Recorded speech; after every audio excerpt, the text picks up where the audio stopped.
बिस्मिल्लाहिर्रहमानिर्रहीम। अज़मालेक्स ये उन दोस्तों के लिए है जिनको पुराने से पुराना दमा हो, नज़ला ज़ुकाम हो, खांसी हो, किसी इलाज से ठीक ना हो रहा हो, वो लोग ये टेबलेट इस्तेमाल करें। आपके फेफड़ों का मसला भी ठीक हो जाएगा, नज़ला ज़ुकाम, खांसी, बलगम वगैरह सारा कुछ ठीक हो जाएगा। आप एक मरतबा ये टेबलेट इस्तेमाल कर लें अज़मालेक्स।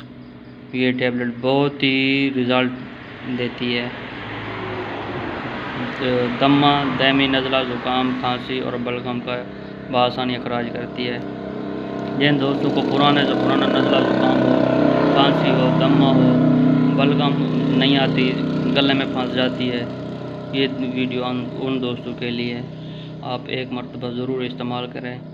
इंशाअल्लाह ताला आपको ये मेडिसिन इस्तेमाल करने से अफाका होगा।